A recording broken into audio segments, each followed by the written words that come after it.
sisters. And I left there in Everybody has champagne? February. Now we got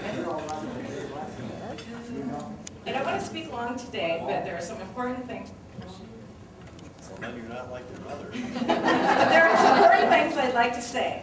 First of all, congratulations, Mom and Dad. 50 years of doing anything is a long time, and 50 years of a happy married life is really quite remarkable.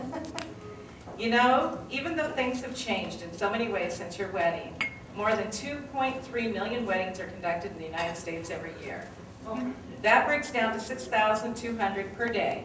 And I believe one reason that couples still choose to get married is because they've seen people like my parents demonstrate how well it can work.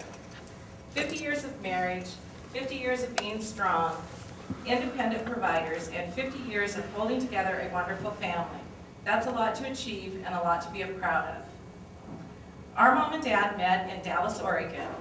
It was in the spring of 1954 on the school bus. Mom was 13 and Dad was 14.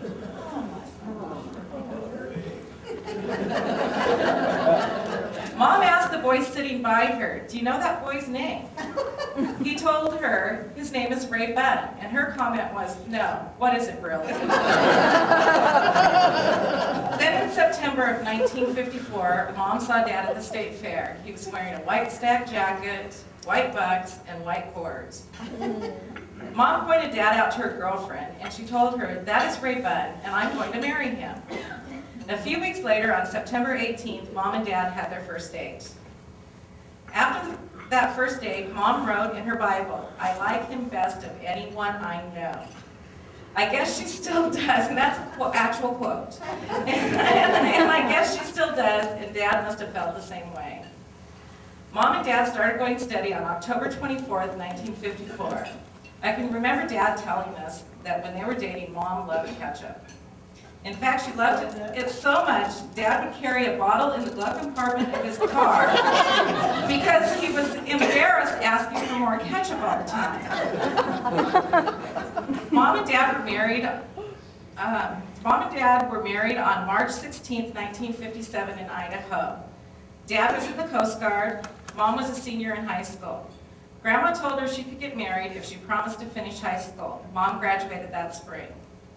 Kim was born in Corvallis, Oregon on January 3rd, 1958, and Lori was born on July 20th, 1959 in Seattle, Washington. I was born in Seattle on October 22nd, 1961. Shortly after I was born, Mom and Dad bought their first house on Corliss Avenue North. Back then, the house was considered a Seattle address, but it is now in the city of Shoreline. It was a three-bedroom rambler with an enormous yard and one bathroom. My poor Dad. We lived there until the summer of 1973 when we moved to Lake Forest Park.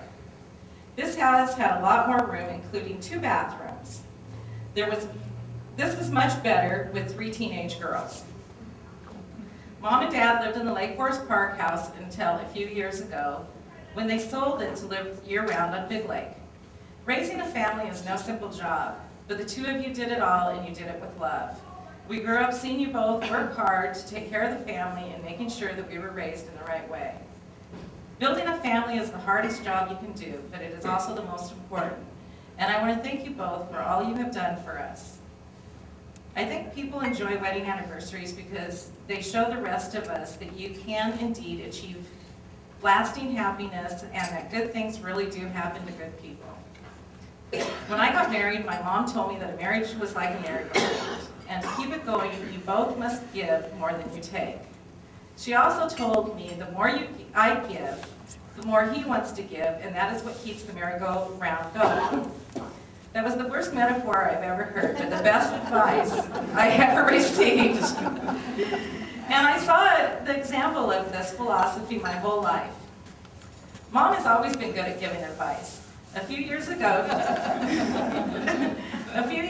my 2 youngest children, Alice and Andrew, were in the car with Grandma. They were headed to the farmer's market in Anacortes. Mom told the kids that if a stranger ever stops to ask directions, don't talk to them and to run screaming the opposite way the car's traveling. Then later that same day, they arrived in Anacortes. Mom could not find the farmer's market. So she told the kids, let's pull over and ask if that person knows where it is. Allison's comment was, I hope they don't run away screaming.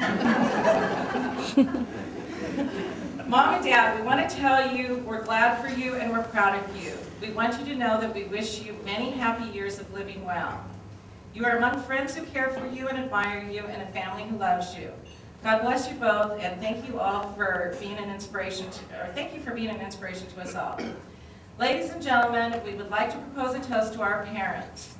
May your life together last for many more years, and may you know nothing but happiness. Ladies and gentlemen, to our parents. Here.